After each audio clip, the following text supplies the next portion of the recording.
All right. Well, we are here doing a very special show, a show I've been wanting to do for a while now, because I do have another book still in the works. It is called COVID-19, The Invisible Enemy, the early days of COVID-19. I don't have an official title for it yet. I don't even have a book cover or anything, but I did have my friend Catherine who is going to write the forward to it, and she actually edited this book for me too, and taught me a lot during the editing process, mostly about what I've been doing wrong. But that's okay. I got no problem with that because that's how you learn. If you think you got it all figured out and you think you know it, well, you know what usually happens then. Learn the hard way. So, thank you, my friend. Nice to have you here, Catherine. How are you? I'm doing good. Thanks for having me on. I like this topic. I think, you know, more people should talk about it. Not in the sense that it was talked about before, but yeah. I think it's safe to talk about it on YouTube now too. You can actually mention it and everything. I heard that YouTube is in the process, or Congress, or something like this. I don't know if it's true or not. They're in the process of giving a lot of people back their channels. A lot of people who had their channels banned. So I may actually get a chance to get my original channel back, which would be awesome Oh, because yeah. there's a lot of there's some David Crowley videos and stuff like that, and some other videos that are only on that channel, Mhm. and I did not back it up. So when I lost it, I lost a lot of stuff, a lot Mhm. of stuff. So, but you never know. You never know what'll happen. This may get banned, and then we start all over again. So, Just keep talking. I don't care. You know, they can, whatever. yeah, I'm not. I'm not too worried about it. So, yeah, like you said, whatever happens, happens.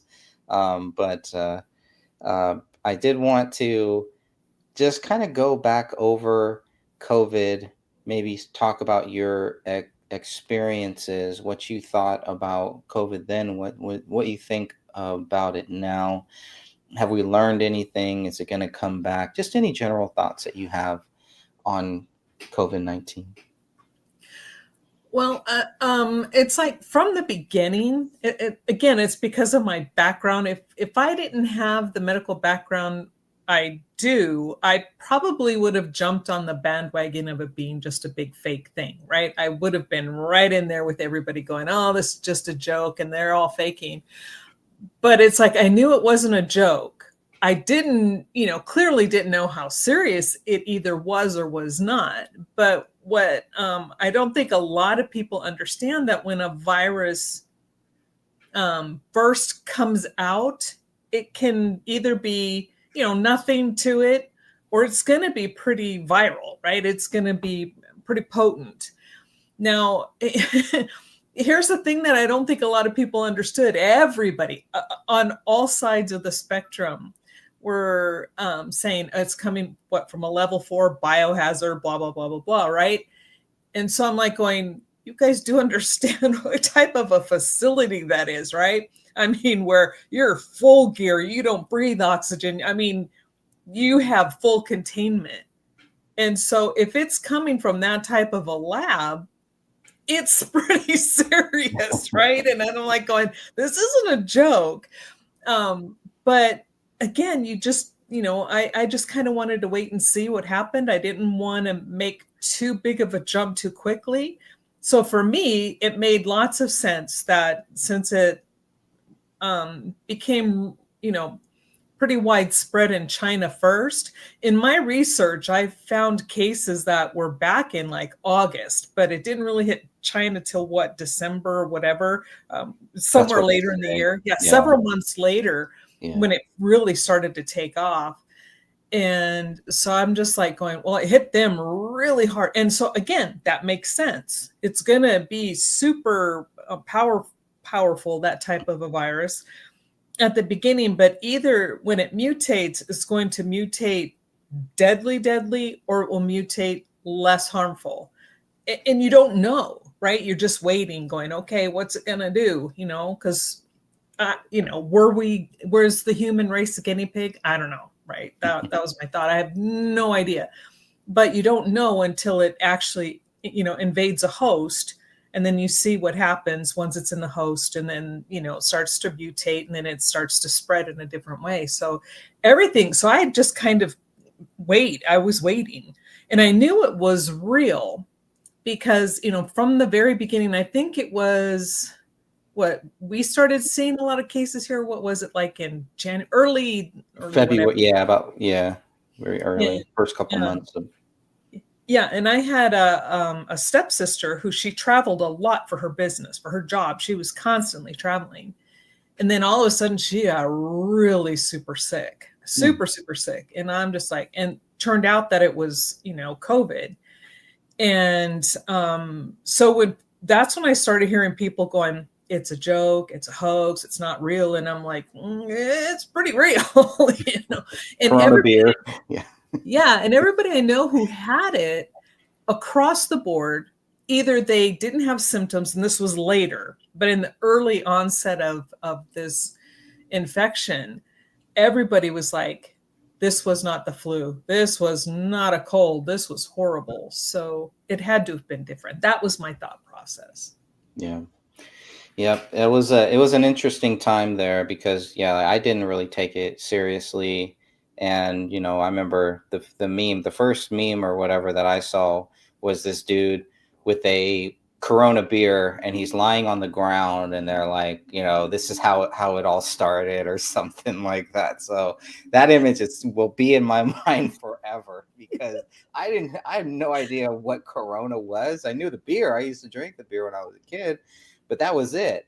I had no idea what this was. I didn't know what. I think I talked to you about this one time. I was like, COVID-19. Is this like the 19th COVID or something? But you're like, no, it's because of the year of 2019 is Mhm. when it was found. And then as I started to learn more about what a coronavirus is, SARS, and like this is something that's kind of been out there for a long time. And then I watched a not a movie, but like a a video series called Event 201. Event 201, I think is what it was called. And it was like a pre-program. It was like a government planning for exactly what happened. The only difference was that they were expecting millions of people to die, and thankfully that did not happen. Right. But so they had been gaming for this. So that was another thing where it's like, oh, this is all planned. But you have to plan for these types of things. They plan for a lot of things that have not happened too. So just because now the timing is weird because they did come out with it a couple months before COVID hit and everything, but they had been planning for something like this for a long time, whether it was purpose, whether they wanted it to get out or whether they were just saying, and I think it's on all different sides. I think there's people who generally are just crazy and probably did want something like this to happen because they want to kill a lot of people. Like the Georgia Guidestones, you can clearly see that, and they want to keep it down to 500 million or something like Yeah. that. Yeah. So, and this would have been a great way. It was a great time because they had a president in office who they did not like. They could not get rid of him. They could not break him. The only thing that they could do is to do something like COVID. And then the other side is kind of like, well, this was a lab leak. This thing leaked out. They have been warning Fauci, gain of function research, not to do this, what the consequences were, what would happen if something like this got out. So there was that side of it too, and Fauci trying to distance himself from it. And hopefully he will be able to pay the price the legal way and actually there will be consequence. I think God will have a lot more consequences than anything we could do here on this earth, but there does need to be some type of consequences for him for what happened.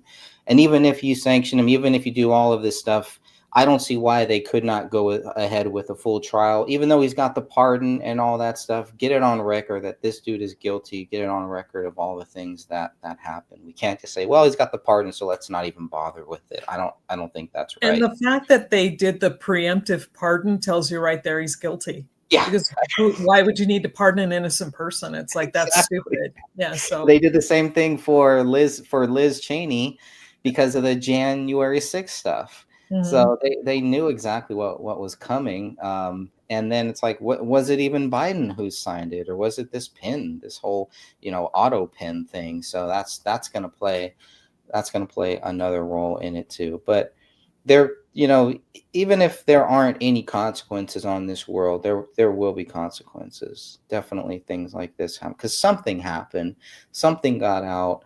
Whether it was manufactured, whether it was meant to be like this, or whether it was just an accident, I don't know. I really don't know. I tend to think that they actually kind of wanted, but if they did want something like this out there, it probably would have been a lot worse. So I kind of do lean towards more of the lab leak, knowing that what happened, and then the whole cover up to try to wipe their hands of it. I don't know. I can't say for sure, and this book doesn't really go there. But I did want to go over those early days, how the ventilators may have actually done more damage than they did of actually helping people. There was a book that I read, can't remember the name of it right now, but and that's exactly what they were saying. You put them on the ventilators, and it was actually making it worse. Some people, they had no choice; they had to be on it. But in most cases, it was like it did not help. It just prolonged whatever happened. They started giving them different drugs, and they found out what actually worked, what would cure COVID, basically, or at least what would fight against it.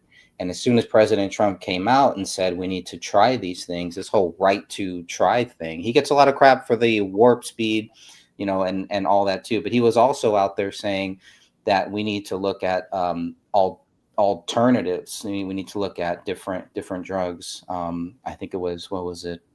Hydroxychloroquine. Yes, yes, yeah. That was the big one. And then when Joe Rogan came out and talked about that, they accused him of taking horse. Yeah, that's ivermectin. Yeah, and it's so insane because ivermectin has been around for so long, and it won a Nobel Prize for its ability to cure, and it works really well with that type of a virus across the spectrum. But if you cure something too quickly and you have an agenda, you don't want it out there, right? And I knew that they were causing so many people to be, because at the beginning, hydroxychloroquine was showing really good promise. Mm-hmm. And then the first thing they started doing was the fear tactics with that. Oh, it's this and it's going to kill you. It's going to blah, blah, blah. I was on hydroxychloroquine for years. Had to, because, I was living I'm at altitude, right? But then I was living higher up. Mm-hmm. And then I ended up I get high altitude sickness, especially now, really easy. So I can't even really go past, 7,000 feet without getting sick. Oh, wow. And so, I mean, since I was living at 6,500 feet, they kept me on, for a long time. And I'm like, why are they dogging this medication? It was such a good medicine. And I would try to tell people hydroxychloroquine is safe. It's a good medication. And you couldn't convince anybody. No, they're saying it's this. And I'm like, oh my God, I've been on this for years. It's fine. But yeah, it's that fear. People, you find what scares people. Mm-hmm. And then they just, zeroed in on that and just started going crazy. Yeah, those are some of the reasons that does make me think that this was planned. Mm-hmm. Because it was like, okay, they had the cure, which is what you want in case you actually get it. If you put it out there and you accidentally get it, or someone that you love accidentally gets it, oh yeah, we got the cure. It's not for everybody, but we can cure you. But yeah, so all of the way that the media reacted to, and part of the reason why my YouTube channel, my first YouTube channel, got banned was because I got strikes about COVID videos, and all I did was post what this doctor from Bakersfield, who was a big part of this book here, and you can't find it now. I think it's still on Rumble and everywhere else, but not on YouTube. And I don't even know if I wouldn't even tempt it on this channel to try to re-upload that video. But it was very powerful. It changed my view about COVID when he was saying you need to be outdoors, you need to be in the sunlight, you need to put your hands in the soil. Yep. You need to be around people. We're doing all of this wrong, and he was like banned. He was just way out there. But it really, and there was a lot of other people, I'm sure, that also did that too. But this one doctor really stood out to me. They did a whole press thing, and it was probably like an hour long, and it definitely took off. And then all of a sudden, the censorship came in, and it was just boom, done. And then you had other doctors and everything trying to talk about it, but YouTube is it's still big. but it was so big then, that it was just like they got the order to basically shut that down. And And then they find out today that he was 100% correct, because why would all these doctors telling people to go outside? Because when you're in the sun, your body starts to make vitamin D. And then they, after all these years of research, they're finding out that the majority, now maybe not all, but the majority of people who got really sick and ended up passing because of this were low in vitamin D. mm, Those who got their vitamin D levels up, they either got, a little bit sick, or they were fine. And so it's like, why would they stop people? Our body naturally makes it, but you have to be out in the sun. We need that sun. The sun is so healing on so many different levels, but it's like they're trying to keep humans from being in the one source that pretty much helps us heal.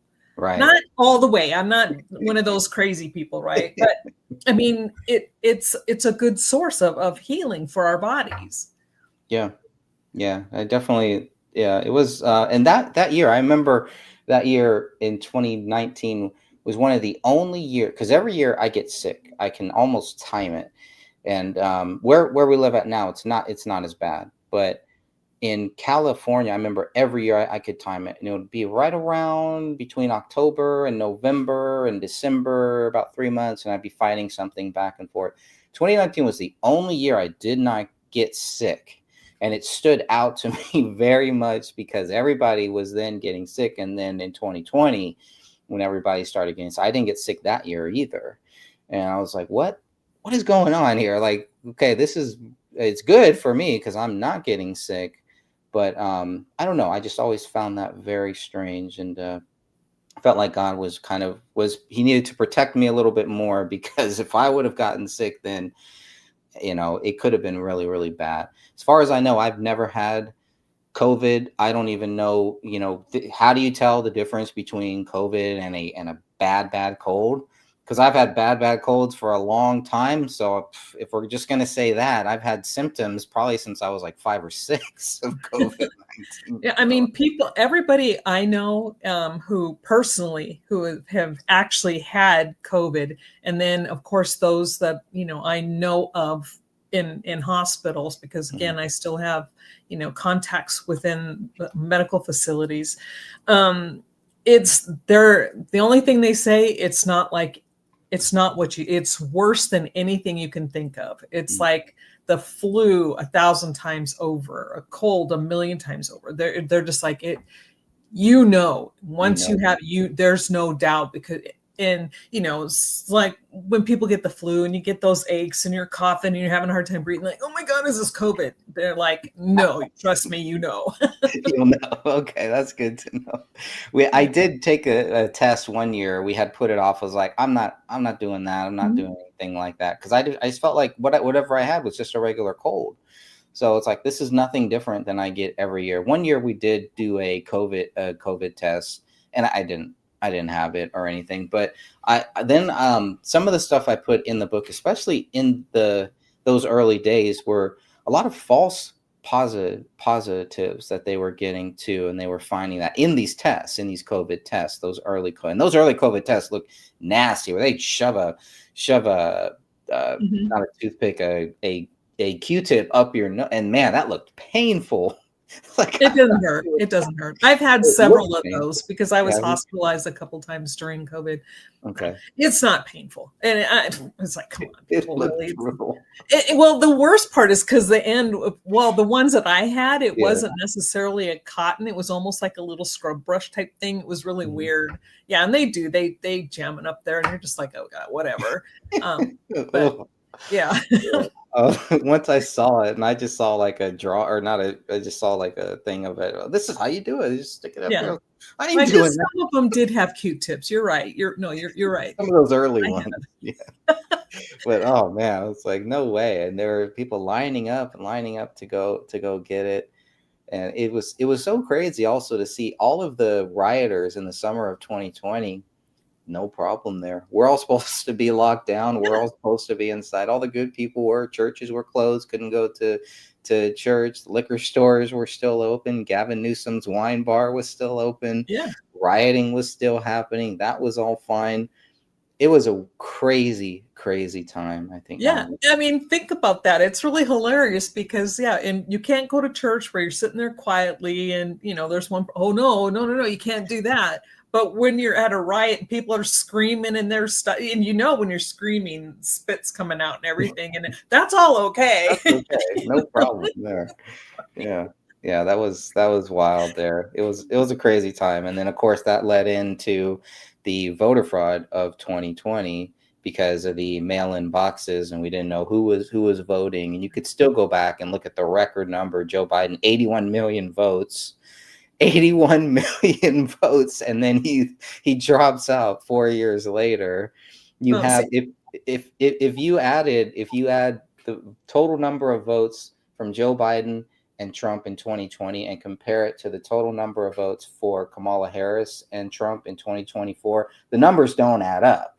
There's at least 3 million, which happens to be a similar number of how many of illegals were in the country right around then who probably could have voted. I'm just saying, maybe something there, maybe a tie there. I don't know. and it just cracks me up because when I first started voting, everybody, you always had to bring your ID. You had Mm-hmm. to prove where you lived. You had to prove that you were you. So you either brought your driver's license or your ID, and it was just standard procedure. You walk in, here's my ID. They give you your ballot, you vote, whatever. Mm-hmm. And then I don't even remember what it was. Then one time it might have been the early 2000s or something, and I went to go vote, and I go to hand them my ID, and they're like, "You don't need that. What are you doing?" And I'm like, "Excuse me, but this is how it's always been done." Right. And they looked at me like I was crazy. So it must have been a newer person. I can't remember. And I'm like, okay, you're old, but they were old enough that they should have known because you always had to have your ID. And now they're trying to make it this big thing about you shouldn't have to. Yeah, you should have your darn ID. You should be able to prove which precinct you're in and that you're allowed to vote. And Yeah, it's so bad now that Congress, the Republicans, are trying to pass a law for it to demand voter ID, and they're being called racist for it. Why would you be a racist for yeah. it? And I'm like going, but that's how we always did things. And I was shocked that you didn't even need to anymore. And I'm like going, so I could go anywhere. I could vote here and I could go over there and give them a different name or whatever and just say, oops, they must not have me on your paper, Just sign you up right there. Yeah. Sign up right there. Boom, done. Yeah, it was wild, all because of this COVID that just really rocked the whole world and changed everything. I think it was a pivotal time. Changed, friendships, families. Lots of bad things happened during that time. For me, a very good thing happened during that time because of COVID in the summer of 2020, because housing prices were so low in other states, the state that I'm in now. We were able to move out in the summer of 2020. My job, they didn't fire me. They moved us all to part-time. Most of us moved to part-time. And I was already kind of fed up. I was already kind of had one foot out the door. Didn't see any light at the end of the tunnel, staying in California with a very young child. And, we just didn't see any way that we would ever become a homeowner if we were to just keep going on about this same way. And I really did not want my children to be forced into the public school system to take shots and all that stuff, because Kaiser was very forceful about that. We fought it, never did it, but they were very, very forceful about that. And so in the summer 2020, we had an opportunity to actually purchase a home for a really good price. And the monthly payments would be less than the rent that we were paying in California, even though I was moved to part-time. And the crazy part is that, yeah, I was moved to part-time, but the actual unemployment, what they were giving us at that time for that first six months, when I took the part-time and the unemployment, I was actually making more than I was previously. And so, these there are miracles that happen, and it's tough because I know a lot of people died during that time. A lot of people suffered. A lot of people went through some very bad things. Children being forced to live in this house with people that were physically and mentally and sexually abusing them. A lot of bad things happened. So it makes me feel guilty. It's something really good happened during COVID in my life. And without COVID, that would have never happened. And I probably would not be here right now. I don't know. It's all No, God's no, fault. no, no. You can't negate your happiness because other people were suffering. That's not okay. You were given a blessing, and that had nothing to do with the evil doings of so many, hundreds of thousands of other people. No, you were blessed. It was a good thing, and you need to, just enjoy that. And I know you're grateful, but Yeah. one does not equal the other here. Yeah. Yeah, I try not to feel good, but I need to work on that, I think. Yeah. Yeah, so those were some of the things that happened during those early days, and I was trying to document all of this as it was happening because I knew if I was going to write anything, if I didn't write it now, I probably wouldn't do it. It'd be hard to go back because they were censoring everything Right. too. So I felt like I really had to, and was trying to see all of these different deaths and trying to calculate, okay, how many people are dying in this country, how many people are dying in our country here too. And it got to a point finally about 6 months of doing this, and I was like, we don't really know if these deaths were just from COVID either, because they're just lumping all of these things in, looking at people who had all of these other preconditions. If you include those, maybe they died from something else because they couldn't get into Kaiser, get into a medical facility. They couldn't get their medications because the hospitals were not doing anything else. They didn't want to take any patients. So, I mean, there's a lot of different factors, but the fact that a lot of people who did die from COVID, suffer from COVID, a lot of them, it seems like, had other things going on. They were not healthy people. Let's put it Well, like that. and that was where some of the rules, the law, whatever, it's like if somebody died and they had tested positive, the death was not, say, a heart attack or a car Mm, accident. If you had COVID, you died from COVID. right. So there are a lot of, like you just said, there's a lot of deaths that were attributed to COVID that had nothing to do with COVID. They may have died with COVID, but they died due to something else. Yeah. And that wasn't right. I mean, it just pumped up these numbers, but then that pumped up the fear, which then, allowed the control, and people started doing stupid garbage like following a line in a store. I never did that. And I was constantly being followed and yelled at in the Good for grocery store. you. And I'm like, no, I'm not walking this way to get here when it's 5 feet down. I'm walking this way. I did. I got in so much trouble during that time. Like standing in a line at a theme park, I mean, I'll admit this. I was really happy with the 6 foot distancing because I don't like people close to me. Mm, I don't. It's like when people get close to me, I get super, super uncomfortable. And so, and up until that point, they didn't understand personal space. Be in line in like Walmart or whatever, and literally like right behind me where you can feel their breath on the back, and I would have to turn and go back off, step away from me. They just didn't understand that they were invading somebody else's personal space.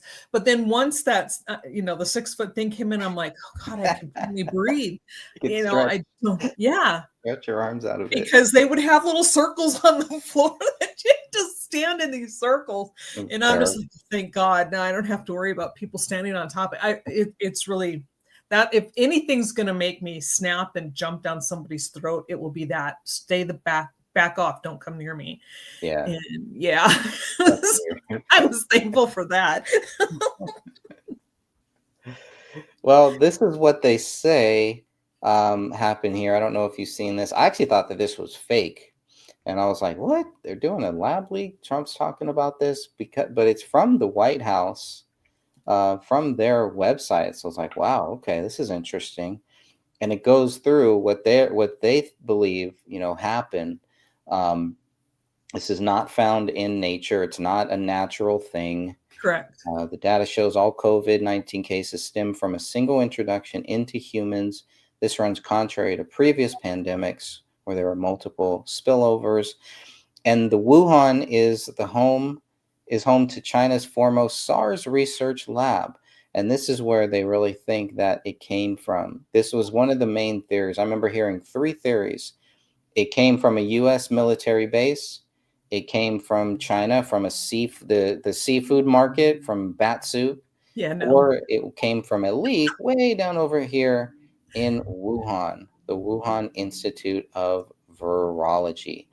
And so it was like something happened here, somebody got it here, it leaked out, made it to the seafood market, and boom, from there it just took off. But I thought this was a really good breakdown coming from the White House too. So I really enjoyed reading this. And of course, there's Anthony Fauci getting his pardon with the auto pen. And so if people haven't seen this, it's definitely worth looking into. Senator Rand Paul has been a big champion for this. He was speaking out against a lot of the stuff when in those early days of COVID, and then he got COVID, and so they were giving him crap because oh, you're saying all this stuff and you still got it. Then after he gets COVID, they want him to get the COVID shot, and he's like, well, wait a minute, I got COVID, so my body is already knows what to do with it. Yep. You won't need the COVID shot then. And that was another big problem. A lot of these people who got it kept getting the shot and then kept getting COVID. I know people got it 3-4 times, and they all got the shot. I never got the shot, never got it. So, nope. I don't No, know. it'll be over my dead body. It's no way. No way. And Yeah. and I kind of see it. I don't know. I guess my theory is a little bit different, I think, than most people's. Just because with those type of viruses, okay, when I was taking microbiology in college, right, we had to part of our class, in order, it was like 70-80% of our grade. The first day of our lab, we were handed just some type of virus or bacteria. We were not given what it was. So by the end of the class, you had to figure out what yours was and then write an entire paper about it, and by doing all these experiments. Now, because we didn't know who had what, now there was some pretty, nasty stuff that we were given, but not something that was going to kill anybody, right? But if you didn't handle it right, you could have been super sick. So we had to learn from day one how to handle everything correctly, who had to wear the masks or whatever. And I'm not talking these little things that everybody was wearing. No, I mean, we had to be really careful. And so I'm like going, okay, if we were taking those kind of precautions for something that would just give you a bad case of the flu, and we know that the facilities that handle these types of viruses, and I'm not kidding, they're in full containment suits where they have oxygen pumped into their suit. So you are not exchanging any oxygen where these viruses are exposed, because they're that deadly. And so if they're doing all that and you don't leave a facility, because as you're going out, you have to be sprayed down you have to go through different chambers. It's not just like you walk in, you punch your card, you get something, and oops, it was on my clothes and I walked out. No, it's not how it works.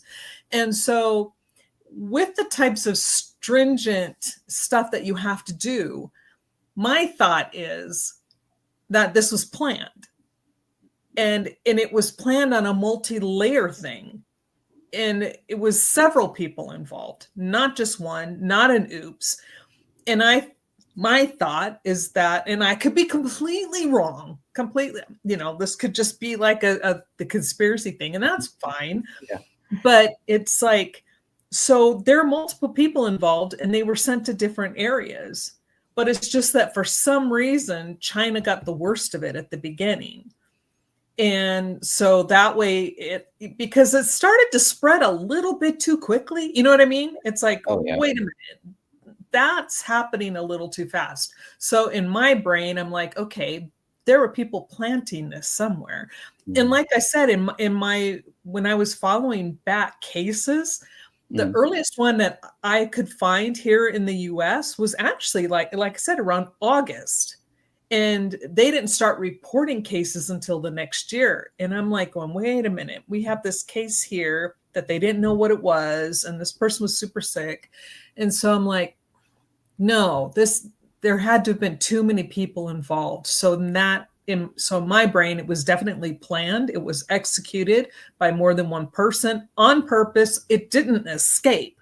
Those types of things don't escape. It doesn't happen. No. Doesn't happen. Do you think the timing? Do you think it was time for that time? It makes sense. I never thought about it until I started reading your books, and I'm like, this makes a lot of sense. Yeah, because the way that they used it and the way and what happened with it, it was used. China and Trump, our two countries were getting really close, and they were going to make some really good deals. They were really about to do something really great. Right. The U.S. country, was doing awesome. Our economy was thriving, and it was coming up on Trump's re-election. And then everything that happened because of it, whether they took advantage of it or whether it was planned, it just, to me, it does make sense that this, not just for our country, I think that they had plans for a lot of different countries. And I do believe it makes sense that it goes back to the fact that there are some very powerful, sick people who do want to kill us. Mm-hmm. They do. You can see it. You can see it with big pharma. You can see it with the GMOs, even the vaccines. I mean, now it's getting to the point, and so this would have been perfect. People aren't taking their vaccines. Let's scare the crap out of them. And they put in all the stuff that has been in these vaccines that Kennedy was talking about for a long time, with the mercury and all the stuff that should not be in. Why are they in the vaccine? Even if you think the vaccines are good, why would you want this stuff in there? And it just seemed like the perfect storm. And for it to just be coincidence is very hard for me to buy. It's hard for me to swallow that pill. Yeah. And I was probably the most pro-vaccine person you would ever find anywhere. I mean, I got everything. I made sure my kids had everything. And then I demanded that they give them others, right? It's like, no, give them the smallpox too, because, and they're like, smallpox is, we don't even have, no, give it to them. I was so pro-vaccine until my daughter was pregnant with her boy, her oldest son. And when she was showing me the list of vaccines that they were given when he was born, and I'm looking at it, goes, okay, yeah, K, all this other, yeah, whatever, that's normal. And then when I saw the Hep B, and I told her, I said, excuse me, and she's like, she didn't know. Yeah. And I go, you don't let him give him that shot. And she's like, why? I go, do you know what Hep B is? And she's like, no, because most people know Hep C, liver. Yeah. They're generally liver diseases. And I'm like, you get Hep B from intimate activities. Do you plan on pimping out your child? And she was like horrified. I go, there's no reason an infant should be getting Hep B, because it's a 3-series shot.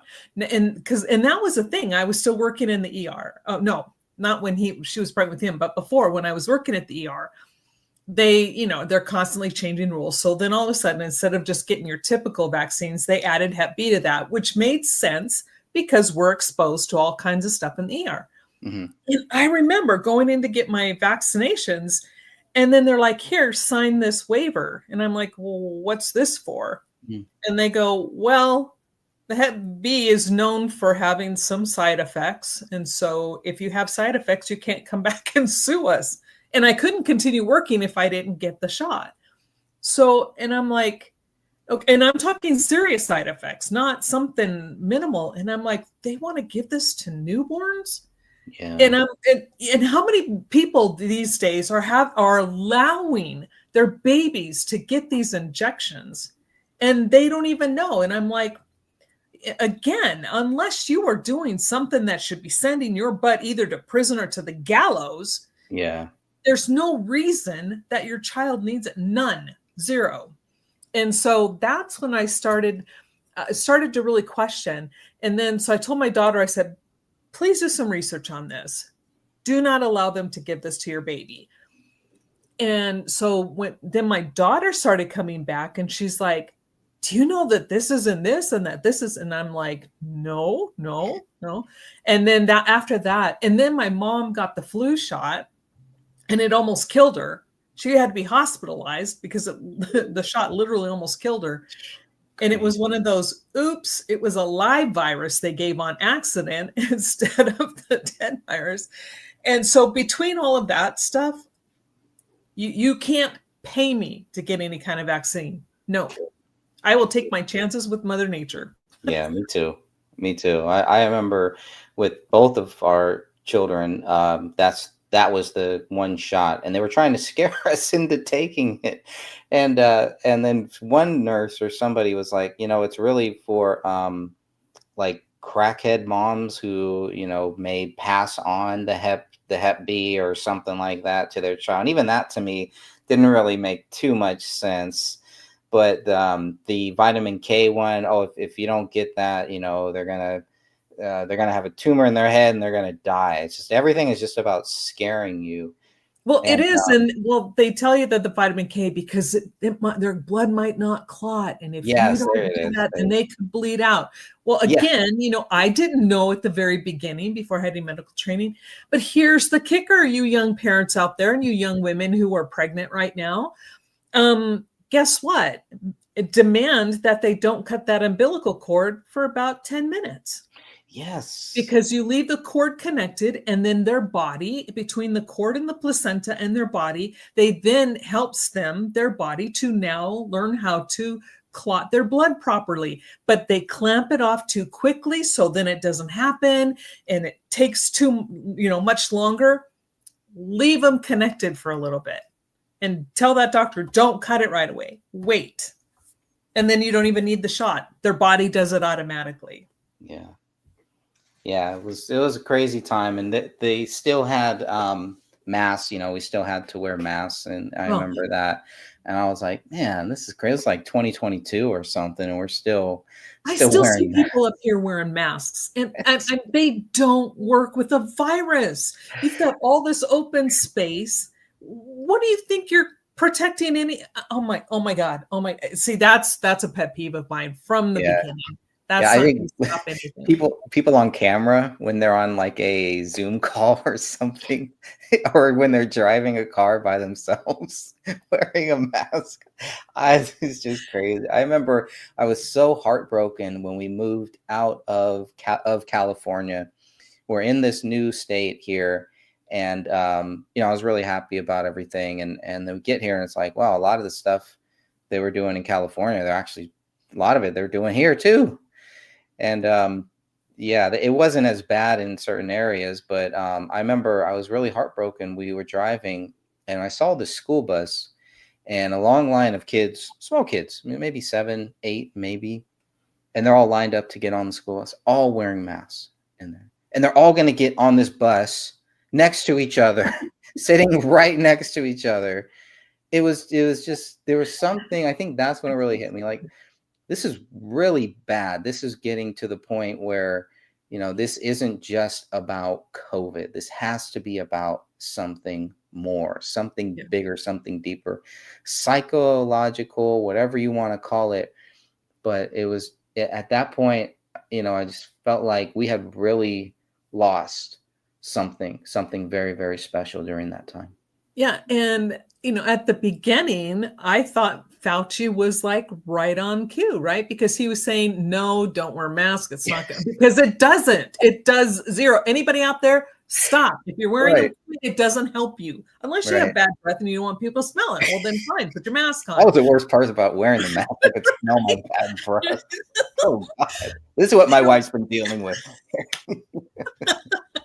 I think a lot of people figured out they needed some dental work.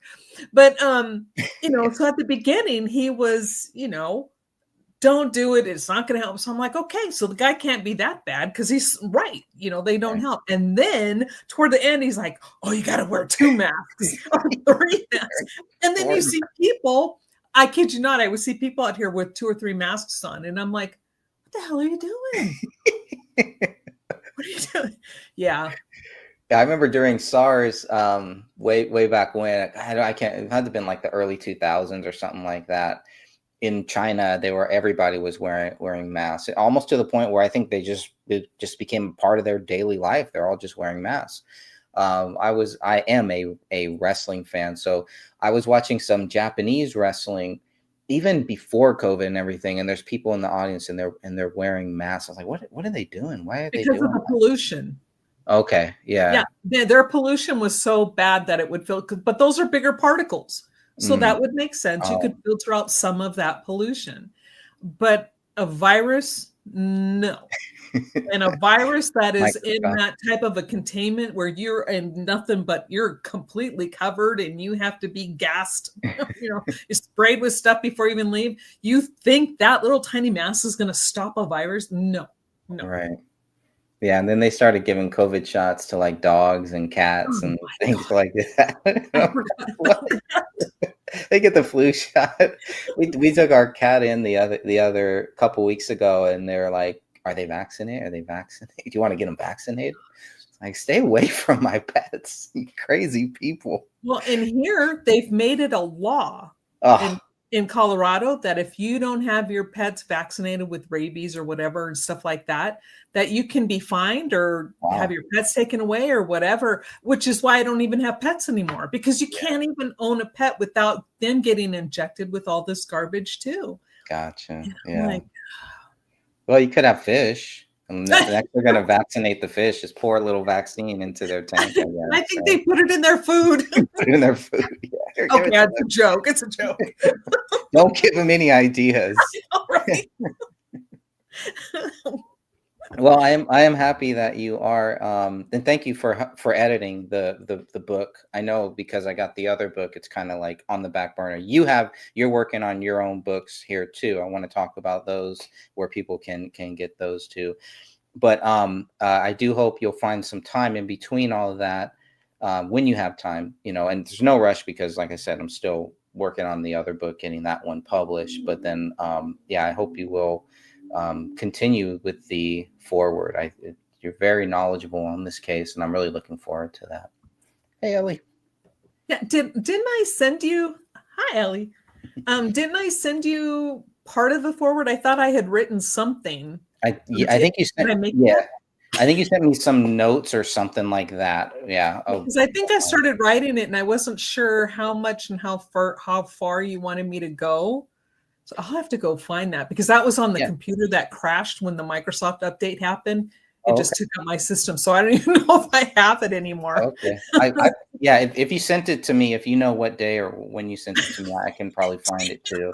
So, or what year, I guess. We're both messed up here. I have no clue. Sometimes that happens. And then, but yeah, I think I do remember reading something that you had sent me. I was like, oh, this is really good. There's a lot of stuff here. And you're like, does it matter how long it can be? Yeah. So I was like, no, do it, man. Make it a whole book if you want to, whatever you want to do. So definitely looking forward to that. Well, yeah, because it's like at the time, like I said, I still have friends in the medical field, and like what I found interesting was there was a young girl who went to school with my son, and then she had a friend that had just, not recently, but he was now a medical doctor, and he was called to go to New York So I started following him because he was like, this is going to be real serious. It's like when things were really bad. Hmm. And then so I started following and listening to him. And then I would send questions to her and she would send it, then he would answer back through her. And he came back so dismayed. He's like, it's not what people are thinking. Mm. Ego, and just this is all into the other stuff where we were actually creating a bigger problem by doing things the way we did. And so that's when I started to get a whole different picture of how they were treating it. And the treatment was worse than the cure. Wow, it's crazy. Well, my friend, I think that covers just about everything I wanted to cover here today. Any final words or final thoughts on COVID? I'm going to look up your book while you're doing that. Just just what we've been saying all along is it's a real thing. It wasn't a joke. It's not fake, but the treatment is easy 9 times out of 10. Get your health up, get your vitamin D up, spend time outside, be active, eat good, and then, your body has a better chance to fight it off if you ever do get it. But yeah, it's not what we were told on any level. Yeah, healthy lifestyle. You try to be healthy as much as you possibly can. Ivermectin, Finbin. I call it Finbin. Can't pronounce the whole thing. Finbenadryl, whatever the heck. It's Finbin. That's all I know what it is. But it's supposed to be like ivermectin. But yeah. Ivermectin, vitamin D. And vitamin D especially is what's really important because vitamin D helps your body in so many ways. Mm-hmm. Stay healthy. Stay That's healthy. right. That's it, Ellie. Good to hear from you, my friend. Exfoliate too. Yes. Getting rid of all those dead skins off your body, Yeah. Take showers. Yes, exactly. Make sure you take care of yourself. Take care of yourself. Plenty of fluids. Stay away from all the bad stuff. Mm-hmm. I remember one of the things they were like, one of the first things they're like, wash your hands. Like, people aren't washing their hands already. They don't. Oh, it would be so.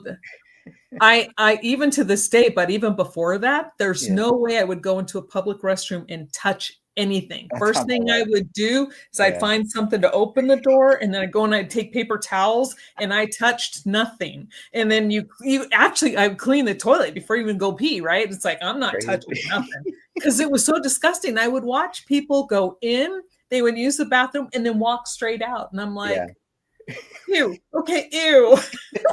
Did you just touch the door that they And I'd be like, oh my God, no.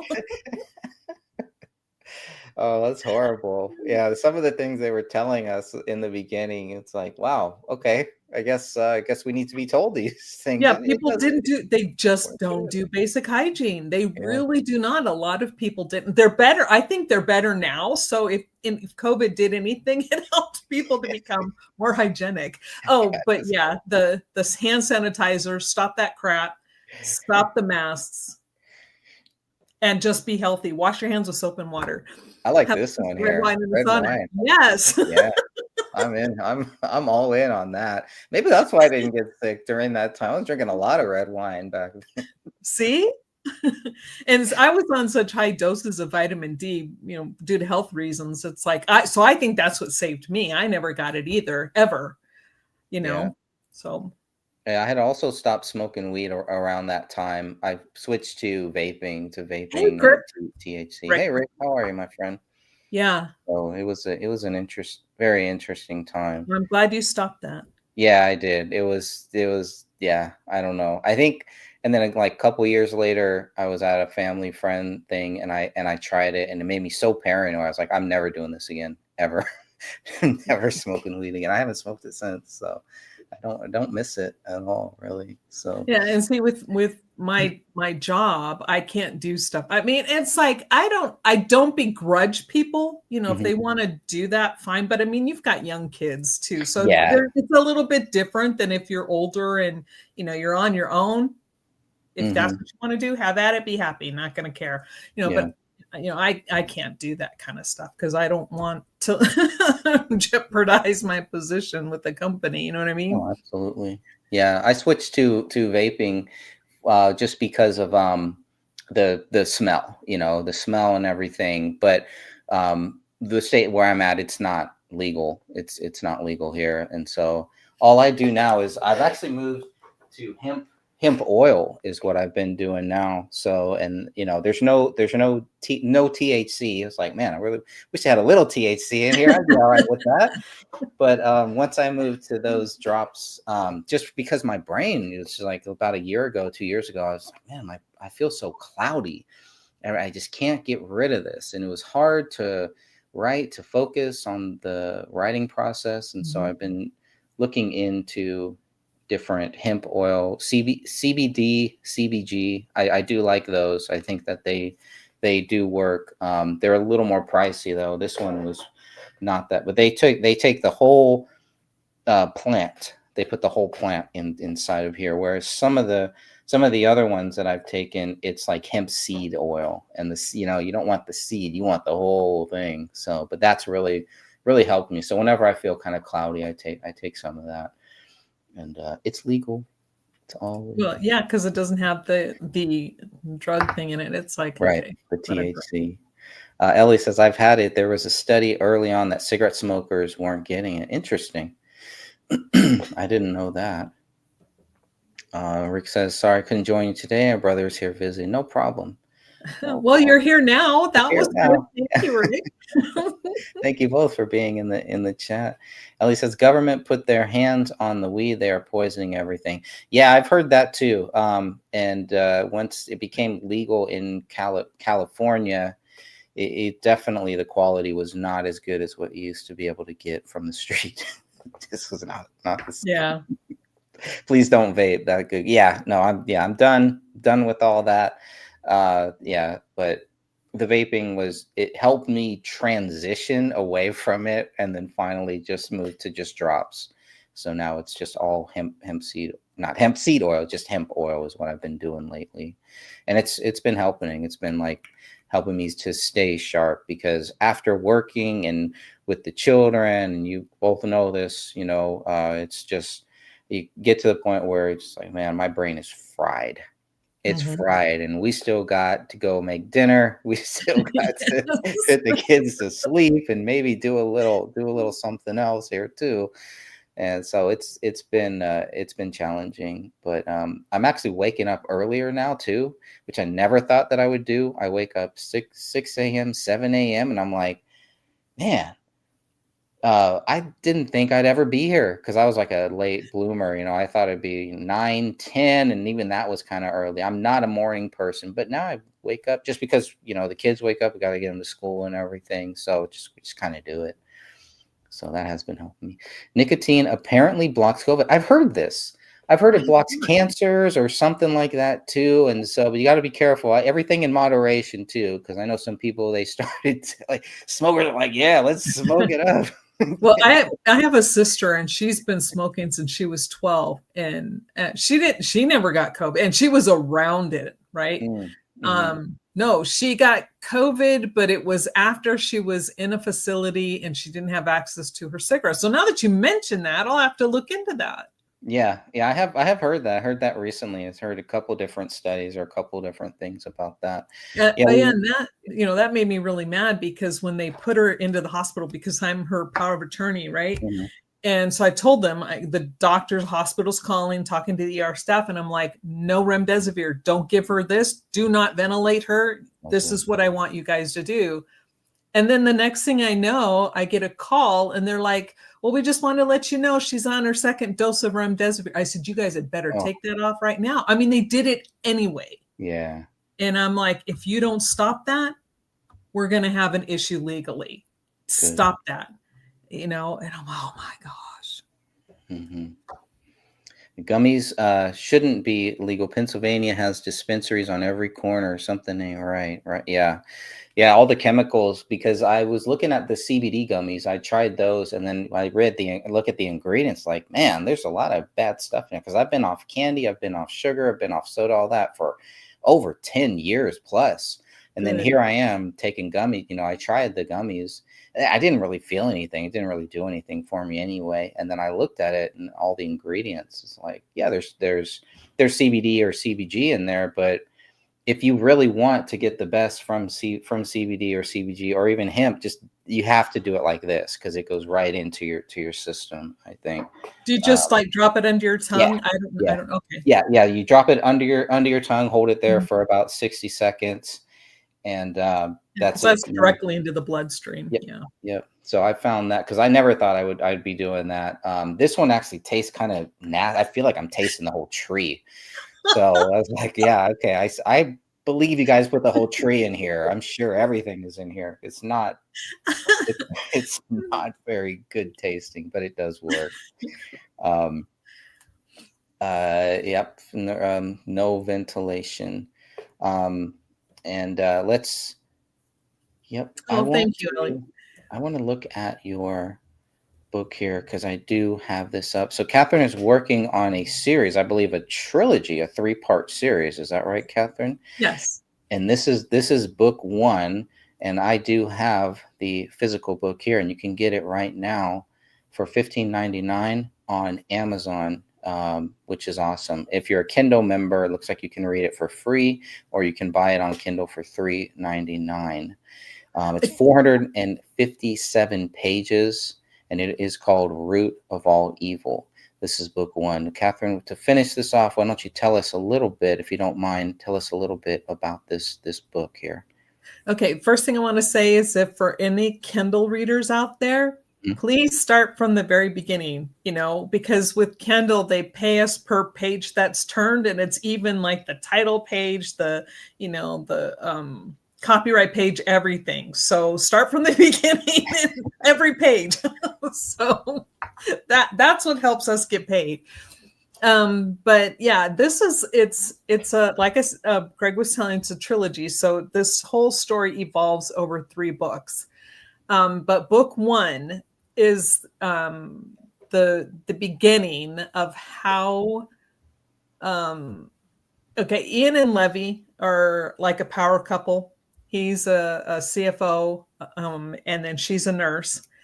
And so she gets tired of watching children die in the emergency room. She's one day she has they're working on a child, and she just has had enough. So she goes to her husband and she wants to leave. But she also has been haunted and followed by apparitions with glowing red eyes. So between being followed and haunted by these entities and then the deaths of people in the emerge, she just kind of had it. She's like, I'm done. And then so she just finally tells her husband, we need to move. So they find this place called River's Edge, and everything falls right into place. They go there, and all of a sudden, there are 2 job openings, right? There's a house that's available, everything, and they get it all within one day. That should have been hint number one, because we all know that's not life, right? Things don't Mhm. happen like that. And so they were just so excited that everything was working out that they didn't stop to think that maybe that was a bad omen.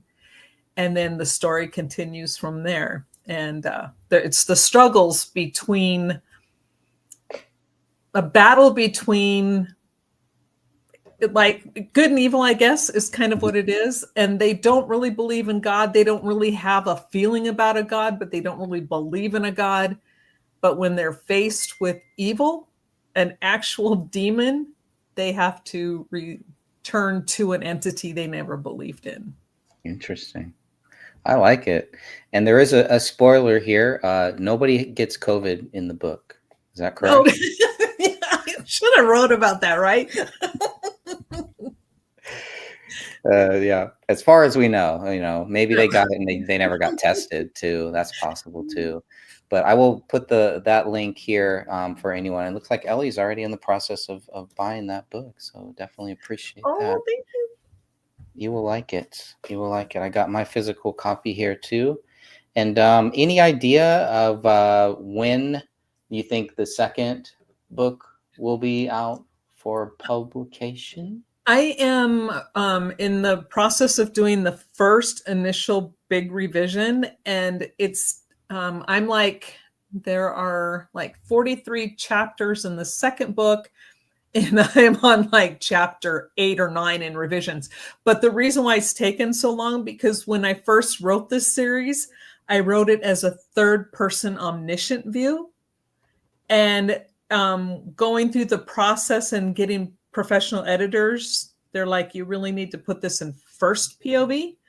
So I have to go back and rewrite all of the POVs throughout every single page has to be changed. And so that's taking a while. So where before it would be like, Leon saw her do this. Now I have to go, well, I watched as my wife did this, right? That type of thing. So it's like actually rewriting the whole thing. But I'm making progress. I'm trying to get about a chapter a day done. And that doesn't sound like a lot, but it's actually a lot. Yeah, that sounds like a lot to me. Because it's almost 100,000 words. Whew. So it takes a lot to redo it all. Yeah, I'm at almost 99,000 words right now. So you ever catch yourself just saying, look, I just got to take a break. I got to get away from this for a little while. Yeah. Yeah. I actually, when I was working so hard to get the first book published, I just completely forgot about book 2, and I sent it to the alpha reader. And they still have it. They're still reading through it, mainly because they're scheduled. And they told me ahead of time, it's going to take me till this date to get back to you. But yeah, I mean, so when I went back a little while ago, maybe about beginning, I think, of September or whatever, when I started to finally get into the revision, yeah, I'm just like, oh my gosh, this is going to take me forever. And I'm so mad at myself. So now when I write, I make sure to write everything in first person instead of because the first thing I do is I just automatically, it's all third person omniscient, and that just doesn't work, right, especially in a horror novel. So, depending on the type of book you're writing, but I found out in the horror genre, you don't do that. So gotcha. I should have checked. Yeah, I do hope. Yeah, we're all looking forward to that. And when the second book comes out, we'll definitely do something on that. But this has been fun. I really want to thank you for all of your help with this book, this COVID-19, the early days of COVID-19, the invisible enemy, the China virus. I still have not settled on a title yet. So the China virus, I got a lot of negative feedback from that one. So I don't know if that one will make it, but we'll see. But it's something that'll happen down the road. And I just want to thank you for all of your help, for your friendship, and thank everybody in the chat. Ellie, Rick, really appreciate you both too, and hope everything is going good with both of you. Enjoy all of your day, and we will definitely be back sooner than you think, for sure. All right, God bless everybody. Until next time, remember, Jesus Christ loves you, and so do I, my friends. Believe in freedom. Stay free. God bless.